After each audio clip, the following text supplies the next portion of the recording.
할렐루야. 오늘은 주님 다시 오심을 기다리는 대림절 두 번째 주간이 됩니다.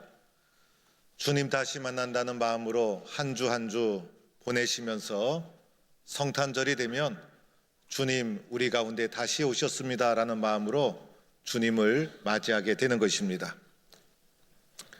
제가 중학교 때 일이었습니다. 제 짝꿍이 아주 장난꾸러기였습니다.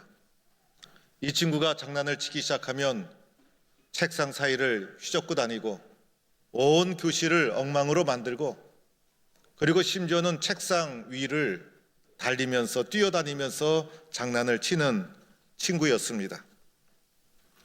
그러던 어느 날 이 친구가 저에게 몹시 심한 장난을 계속 걸어왔어요.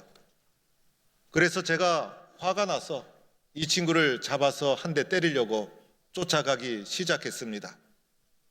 얼마나 빠른지 잡을 수가 없었어요. 나중에는 이 친구가 책상 위에 올라가더니 책상 위를 타면서 뛰어다니는 거예요. 저도 이 친구를 잡기 위해서 책상 위에 올라가서 이 친구를 쫓아가기 시작했습니다. 그런데 갑자기 앞문이 쫙 열리더니 담임 선생님이 들어오는 것이었어요. 담임 선생이 들어왔을 때 이 동작 보는 친구는 책상 위에서 내려와 의자에 앉아 있었고, 책상 위에는 쫓아가던 저만 서 있게 되었습니다. 선생님이 하시는 말씀이 내가 없을 때 교실 분위기를 엉망으로 만드는 학생이 있다고 하던데 오늘 제대로 잡았다. 바로 너구나 라고 하면서 저는 그날 선생님한테 붙잡혀서 죽살이 얻어맞고 얼마나 억울했는지 모릅니다. 오늘 마태복음 25장 종말의 때에 대한 비유의 말씀, 25장에 세 가지 비유가 나오는데, 하나는 열처녀 비유, 두 번째는 달란트 비유, 세 번째는 다음 주에 말씀드릴 비유가 나오게 됩니다. 오늘 이 달란트 비유, 주님이 없을 때, 주인이 없을 때 나는 무엇을 하고 있는가?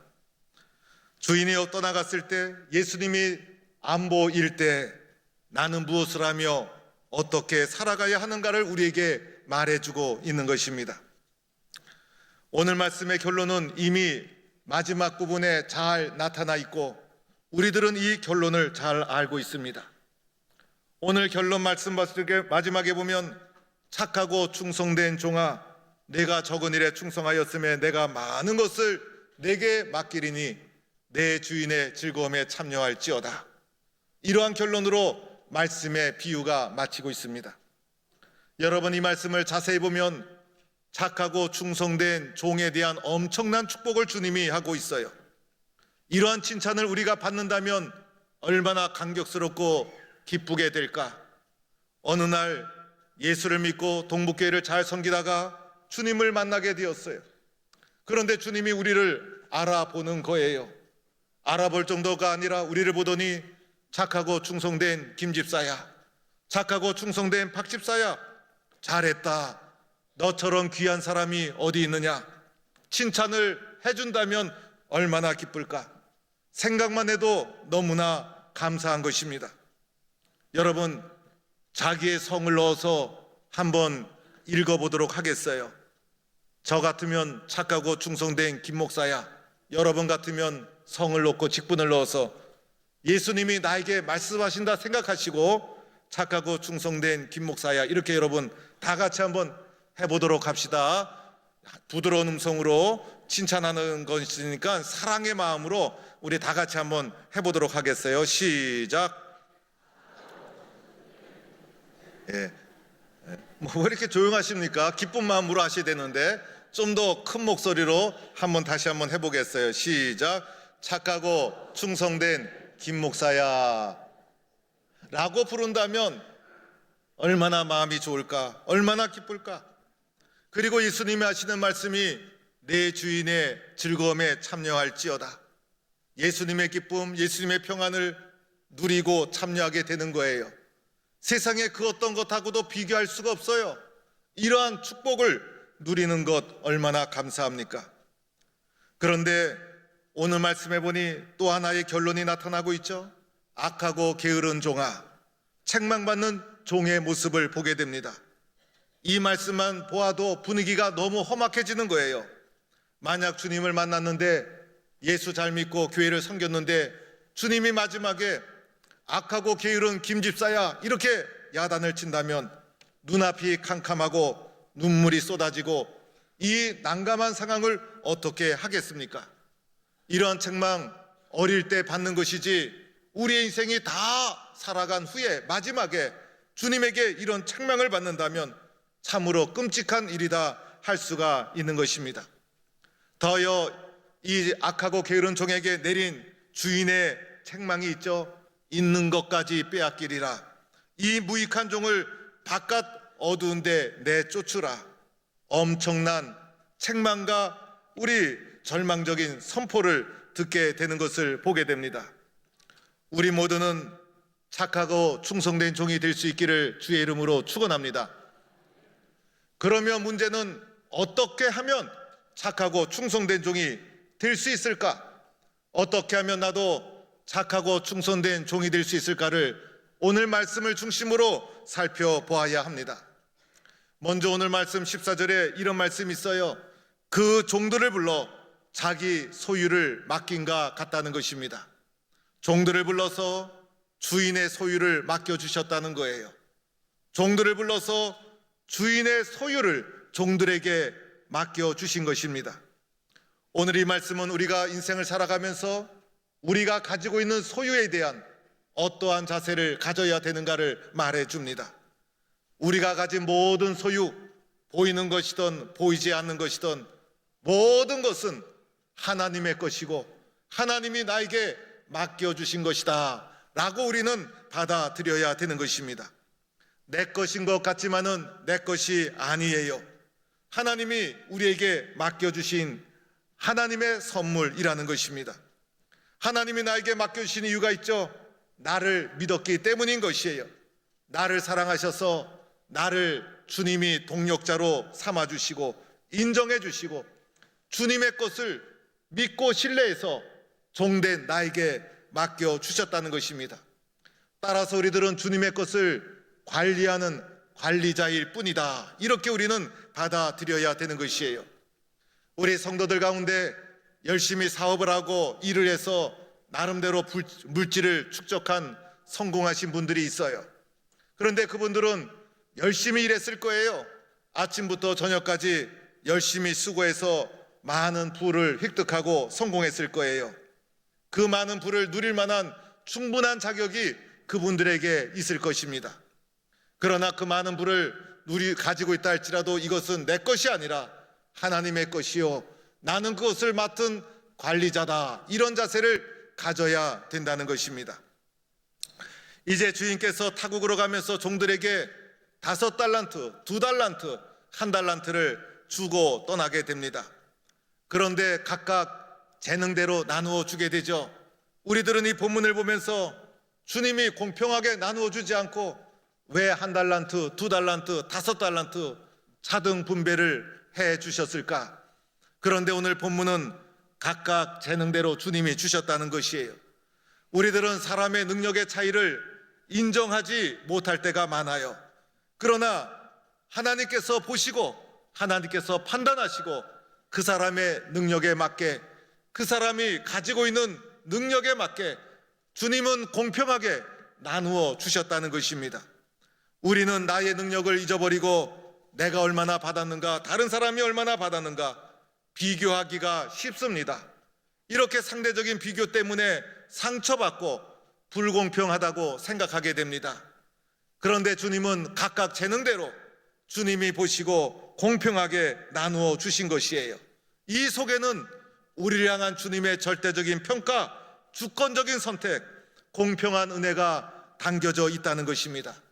따라서 우리들은 숫자에 주목하지 말고 나를 사랑하시는 주님이 나에게 공평한 은혜를 주셨다, 주님은 나에게 최선의 것을 주셨다, 최적의 것을 주셨다, 이러한 태도로 받아들여야 되는 것이에요. 또한 여기서 나오는 달란트라는 것, 가장 큰 화폐 단위였어요. 그 당시 화폐 단위는 데나리온이었어요. 데나리온은 노동자의 하루 품삯에 해당하는 금액입니다. 그런데 한 달란트는 얼마가 될까? 노동자의 하루 품삯이 되는 한 데나리온이 6,000개가 모여져야 한 달란트가 되어지는 거예요. 이것을 계산하게 되면 한 달란트는 19년에서 20년에 해당되는 노동자의 임금이라는 것입니다. 엄청난 금액이죠. 하루 10만 원씩 계산해도 6억 정도 되는 금액이에요. 한 달란트라고 해서 결코 작은 액수가 아니라 충분한 액수를 주셨다는 것입니다. 만약 숫자에 관심이 있었고 초점이 있었더라면 달란트라고 하지 않고 데나리온 비유, 문화 비유 이렇게 말씀해 주셨을 거예요. 그러나 5달란트, 2달란트, 1달란트는 많고 적음의 문제가 아니라 숫자에 초점을 둔 것이 아니라 받은 우리들의 자세, 우리들에게 주인의 것을 맡겨주셨는데 그것을 어떻게 관리하느냐, 우리의 삶의 자세, 우리의 태도, 이것이 중요함을 말해주고 있는 것입니다. 그러면 이제 칭찬받은 5달란트와 2달란트 받은 자는 도대체 어떤 자세를 가졌기에, 어떤 태도를 가졌기에 주님으로부터 칭찬을 받게 되었을까? 5달란트 받은 자가 특징이 있었어요. 오늘 말씀 16절에 보니 바로 가서 그것으로 장사하여, 바로 가서 그것으로 장사하여, 이것이 5달란트 받은 자의 특징이었습니다. 무엇을 말해줍니까? 즉각적으로 움직였다는 거예요. 5달란트를 받자마자 주저함이 없었어요. 즉각적으로 주인의 의도를 알아채기고 움직이기 시작합니다. 그리고 이것을 가지고 장사하기 시작합니다. 장사를 하는데 무슨 장사를 했는지 나오지 않아요. 무슨 장사를 했다는 것에 말씀에 초점이 있는 것이 아니라는 것입니다. 장사했다는 것 자체가 중요한 거예요. 위험을 무릅쓰고 모험을 감행했다는 것이에요. 5달란트 받은 자의 특징은 즉각적인 순종과 모험을 감행하는 결단을 했다는 것이 5달란트 받은 자의 특징이었어요. 2달란트 받은 자는 어떠한 자세를 가졌기에 칭찬을 받았을까? 이 사람의 특징은 17절 말씀, 그같이 하여라고 말할 수가 있어요. 그같이 하여라는 것은 2달란트 받았음에도 불구하고 비교하지 않고 5달란트 받은 자와 똑같이 움직였다는 것입니다. 바로 가서 그것으로 장사하여, 이것 또한 2달란트 받은 자의 특징이었던 것입니다. 오늘 말씀해 보니 금액의 크기가 거론되지 않아요. 금액의 크기가 문제가 아니라는 것입니다. 중요한 것은 태도요, 자세였다는 것입니다. 이렇게 바른 자세, 바른 태도를 가질 수 있었던 이유가 있었어요. 무슨 이유가 있었을까? 그것은 딱 한 가지였어요. 주인에 대한 절대적인 신뢰가 있었기 때문이었어요. 주인에 대해서 절대적인 신뢰를 가지고 있었기 때문에 그들은 주인이 자신에게 맡겨주신 것을 가지고 즉각적으로 순종하고 움직일 수가 있었다는 것입니다. 절대적인 신뢰, 여러분, 이것이 중요한 거예요. 이것이 무너지면 안 되는 것이에요. 그래서 이 종들의 마음속에는 주님은 나를 사랑하신다, 주님은 나를 신뢰한다, 주님은 나를 위해서 아낌없이 자신을 들여서 나를 도와주신다. 그리고 그들의 마음속에는 나는 주인을 신뢰합니다, 나는 주인을 믿습니다, 나는 주인을 사랑합니다.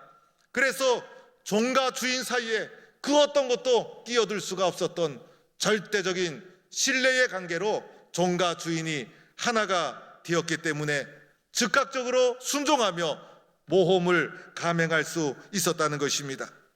이런 과정 속에서 크기를 비교하지 않았죠. 그리고 의심하지 않았죠. 바로 가서 장사하면서도 불안한 모습을 찾아볼 수가 없어요. 주인에 대한 절대적인 신뢰만이 있을 뿐이에요. 그래서 기쁨으로 순종할 수 있었던 것이고, 기쁨으로 달려갈 수 있었던 것이고, 그 결과 착하고 충성된 종으로 많은 것을 남길 수가 있었다는 것입니다. 얼마를 받았느냐? 그것이 중요하지 않았어요. 주인이 주신 것을 가지고 최선을 다하는 종의 태도, 이 태도와 자세, 이것이 이들로 하여금 착하고 충성된 종으로 만들게 된 것이었습니다. 반면에 한 달란트 받은 자의 모습을 살펴보세요. 땅을 파고 주인의 돈을 감추고 말았어요. 땅 속에 그것을 묻어버리고 말았어요. 왜 그랬을까요? 주인을 신뢰하지 못했기 때문이었어요. 주인을 믿지 않았어요. 주인을 의심했어요. 주인을 불신했어요. 주인이 고약한 분이라고 자기 생각에 갇혀서 주인을 제대로 보질 못했던 것입니다. 이 사람은 주인의 뜻에 관심이 없었어요. 주인에 대한 성의도 없었어요. 주인에 대해서 어떠한 희생을 할 생각도 없었어요. 주인의 것을 사용하지도 않고, 그리고 자신을 희생하지도 않고 주인의 뜻에 무관심했어요. 그리고 그것을 그대로 땅에 묻어두었어요. 이 사람이 주인의 것을 그리고 손해를 끼친 것이 아니었어요. 받은 한 달란트 그대로 주인에게 돌려드렸어요. 손해를 끼치지 않았음에도 불구하고 주인은 이 종에게 이렇게 말합니다. 악하고 게으른 종아, 이유가 무엇이었습니까? 그 사람의 태도가 문제였던 것입니다. 그래서 결국은 악하고 게으른 종으로 책망받을 수밖에 없었던 것입니다. 우리 모두는 주님 앞에 바른 태도를 가져서 착하고 충성된 종으로 칭찬받고 인정받는 성도가 될 수 있기를 주의 이름으로 간절히 축원합니다. 저는 얼마 전에 신문 기사를 보고 은혜를 받았어요. 신문을 보고 은혜 받기 참 어려운데 그날따라 우연히 보게 된 신문을 통해서 참 세상에 이런 분도 다 있구나 은혜를 받았어요. 바로 우리들이 잘 아는 영화배우 신영균 씨에 대한 이야기입니다. 이분이 92세가 되었는데요, 500억 되는 재산을 영화 발전을 해서 다 기증했다는 거예요. 여러분들은 놀라지도 않아요. 500억이 도대체 어떤 돈인지 우리는 감이 잘 안 잡히니까.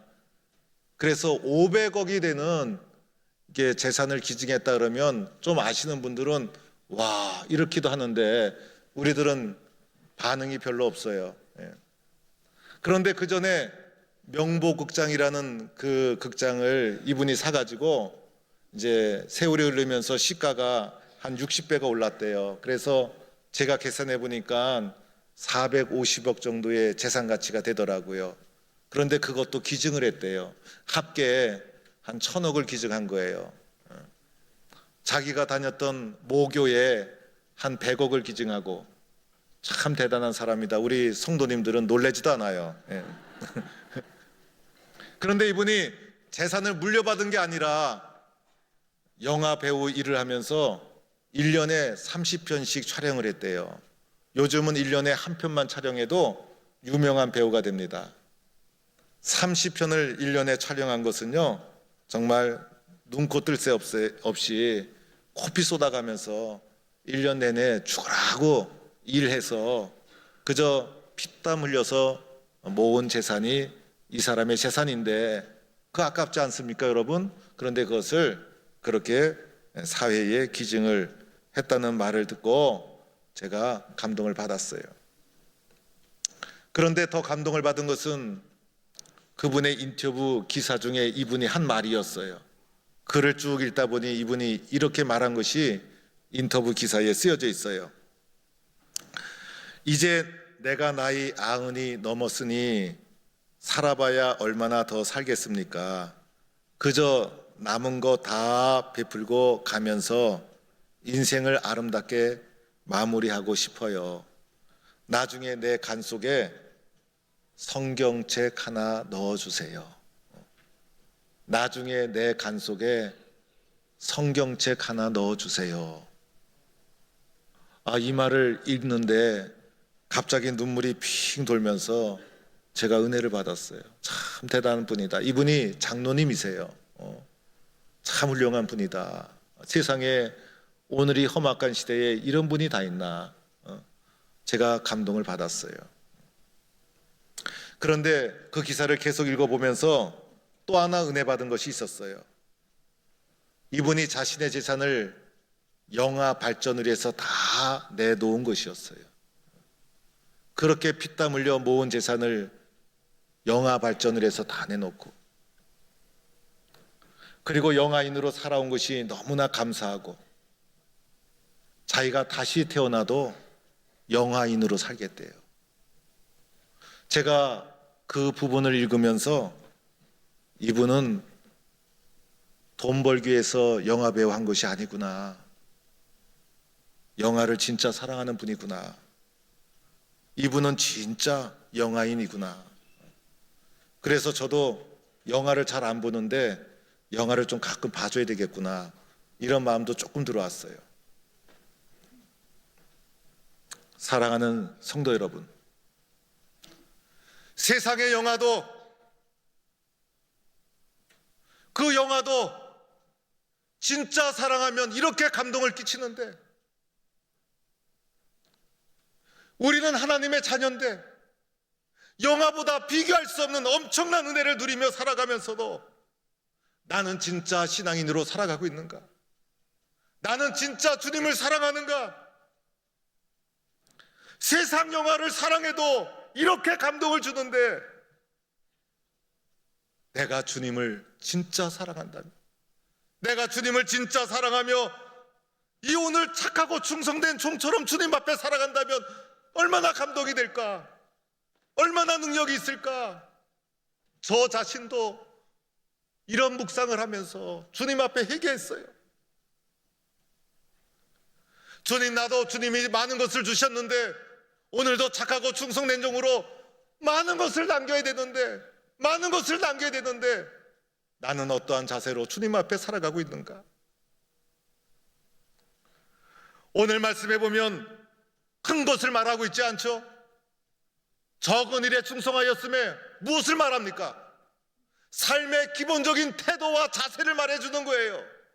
주님 앞에서 나는 어떠한 자세와 태도로 살아가고 있는가? 악하고 게으른 종이 멀리 있는 게 아니에요. 내 속에 있는 거예요. 나는 정말 주님을 사랑하는가? 그분의 뜻이라면 신뢰하는 마음을 가지고 즉각적으로 움직이는 헌신과 희생이 나에게 있는가? 오늘 한동대 우리 총장님도 참석해 주셨지만은 한동대에 아주 감동적인 슬로건이 있죠. 공부해서 남주자. 우리는 많은 것을 남겨야 합니다. 사랑을 남기고, 기도를 남기고, 때로는 물질을 남기고, 받은 그대로 주님 앞에 가는 자가 아니라 갑절로 남겨서 주님 앞에 나아가는 성도가 될 수 있기를 축원합니다. 많은 것을 주셨음에도 불구하고 비교와 원망 속에서 땅에 묻어두는 자가 아니라 주인에 대한 깊은 신뢰를 가지고 충성과 순종으로 남기는 자가 되어서 주님 앞에 살아갈 때 이것이 다시 오시는 주님을 맞이하는 충성된 바른 자세가 되는 것입니다. 오늘도 이러한 마음과 이러한 충성된 마음을 가지고 주님 앞에 살아가는 성도가 되기를 주의 이름으로 간절히 축원합니다.